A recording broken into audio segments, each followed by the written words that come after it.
Asked, "Thus do you feel that there could be something below the earth?" The atheist confesses his doubt and said, "It is possible." When he confessed his doubt, the Imam began to teach him. He taught him to ponder upon the perfect system of the universe and its gigantic proportions, the details of which are available in concerned books. Anyway, the person accepted faith and became a believer in Allah. As you see, first the Imam made him aware of his ignorance. When he had come out of his compounded ignorance, he was given further knowledge by Imam. A good tree. The Almighty Allah speaks of a good tree and the evil tree in the following verses of Surah Ibrahim. Have you not considered how Allah sets forth a parable of a good word being like a good tree, whose root is firm and whose branches are in heaven, yielding its fruit in every season by the permission of its Lord. And Allah sets forth parables for men that they may be mindful. And the parable of an evil word is as an evil tree pulled up from the earth's surface, it has no stability. 33. Leaves, branches and fruits of the tree of belief. If the light of belief illuminates the heart of a person, the tree of his faith gets branches. That is, he has faith on the prophets. Especially he has faith in the last prophet and also in the 12 successors of the prophet. He believes in the hereafter, paradise and hell. The tree of belief has leaves too. That is charity, chastity, courage, justice, magnanimity, patience. All is satisfaction, reliance, etc. Thus all the good qualities are the leaves of the tree of belief. The tree of belief also bears fruits. The bounties of Allah continue to descend upon the believer. The tree continues to bloom and fructify. Its roots become stronger by the day. Increase in faith and action brings increase in divine rewards. Allah's proximity is gained. At last he is rewarded with paradise where he shall reside forever. Consequence of disbelief. The consequence of disbelief is that when a man enters the darkness of infidelity and polytheism, he denies all the beliefs of prophethood, wilayat, guardianship of Ahlul Bayt, day of judgment, reward, punishment and all true principles. Evil traits like greed, miserliness, jealousy, injustice, defalcation, and fornication take root in him and he begins to commit all these bad deeds. Denials of true principles of belief are the branches of the tree of disbelief, bad morals are its leaves and depravity and divine retribution are its fruits. Disbelief is a negative affair. It is due to absence of a factor. For example, ignorance is due to lack of knowledge. That is why it has neither a root nor branches and no fruit is derived from it that could please one in the world or the hereafter. Belief and disbelief. This discussion clearly shows that disbelief and belief are opposite of each other and are contradictory traits. One is knowledge, the other is ignorance. One is acceptance, the other is denial. One is good, moral and the other is filled with vices. One is the basis of good deeds and the other leads to sinful acts. One is thankfulness of bounties and the other is thanklessness. One is contentment, the other is greed. One is charity, the other is miserliness. One is generosity, the other is jealousy. One is courage, the other is cowardice. The believer does no evil, the infidel does no good. According to our statement, a believer cannot do anything but good and the unbeliever only commits evil. If someone says, some unbelievers also do good things and believers are also prone to do evil sometimes, the reply to this is as follows. The unbeliever never does something that is basically good. Even if he does a good work, it is apparently good. If a disbeliever gives some amount in charity, we must check if has obtained that money in a legitimate manner.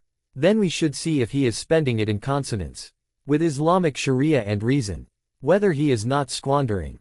Whether he is doing needless spending. Israf implies spending more than necessary and tabzir is totally needless expenditure. For example, spending in some prohibited act. We should also see if he is doing it for Allah or for some other benefit. If he is doing it for profit, fame or show off, it is not charity and it is certainly not a good deed. For example, the Meccans used to fill up their coffers from public funds in Islamic treasury Baitul Mal. Then they used to gift 100 or 2,000 gold coins to a poet who composed panegyrics in their praise. They never intended to do good.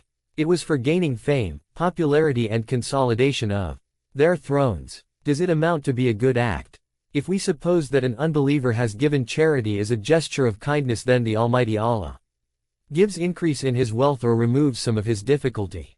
or he may reduce his punishment in the hereafter. In brief, we can say that the pure good deed of an unbeliever does not go waste. He certainly gets its recompense in this world or the hereafter. For example, it is well known about Hattamtai that he would indeed be sent to hell for his disbelief, but the hell fire shall not burn him. As far as the bad deeds of a believer are concerned, actually a believer never commits bad deeds. He never commits a sin while denying Allah and the accounting of the day of recompense. He happens to commit a sin by chance, due to the overpowering of selfish desires and satanic instigation. Then due to his belief he feels deep remorse for it. He repents and seeks forgiveness. Yes, if a person commits a sin but does not regret it or seek divine forgiveness for the same, he can be called a Muslim but never a believer. Belief has not entered his heart. It is just confined to verbal utterance. The Almighty Allah says, "The dwellers of the desert say, we believe." Say, "You do not believe," but say, "We submit," and faith has not yet entered into your hearts. 34,100. Denial of prophethood. We have already discussed the denial of the origin of creation and the hereafter and also suggested the cure. Another kind of disbelief is the denial of the prophethood of the prophets. For example, there is a religion called Brahmanism in India. They believe in God, but they say that human intellect is sufficient to seek the truth and salvation. They should be told that they are denying the prophets. And this denial of theirs is itself contradicting their conscience and reason. You cannot say with certainty that the prophets spoke falsehood. You certainly think that it is possible that the news that the prophets gave regarding salvation and doom, recompense of good and bad deeds, information regarding the hereafter, etc., is all true. Maybe it is the reality. You do not intend to bear the responsibility of divine commandments. You want to follow your carnal desires and remain unfettered without seeking the truth. Without making any investigation, you deny the message of the prophets. As we have proved in the preceding pages, to deny something without having certainty is foolishness. Once the denier accepts that his denial is not justified, we can present further arguments. We can then prove the correctness and necessity of the message of the prophets. Such arguments are presented in the books of scholastic theology Ilm-ul-Kalam. The general arguments proving the need of prophets can be seen in Allama Majlisi's books Haqqul Yaqeen and Kifayatul Muwahhidin. Let us see the following Quranic verse at this point. And they do not assign to Allah the attributes due to him when they say, Allah has not revealed anything to a mortal. 35. They did not recognize Allah. Those who say that Allah has not sent any messenger have actually failed to recognize Allah. They do not recognize the God who has given everything that man needs. Thus, is it possible that Allah acted miserly in the matter of sending the prophets? The greatest want of man is that someone makes him know the aim of his creation, that someone distinguishes for him the path of fortune and misfortune and also inform him of his future. Such guidance is needed more than anything else. It is more important than the need for fingernails and eyelashes. Benefit of a guide. The Almighty Allah has given man such capabilities that if he gets a proper guide and instructor, he can excel in any field. He can learn the secrets of the material world and he can obtain knowledge of the unseen. He can get divine recognition and reach up to the level of absolute certainty Haqqul Yaqeen. Then how can it be possible that God would disregard sending a teacher of divine laws? While the unending spring could benefit the human beings in this way, intellect in isolation is subdued by desires. Is it correct to say that intellect itself is sufficient? Every sensible person knows that his intellect is limited. The things regarding whom he is ignorant are limitless. He can discriminate between good and evil due to his animal desires. He cannot take a right decision due to habits, customs and blind following. He can have mistaken notions and deny the truth.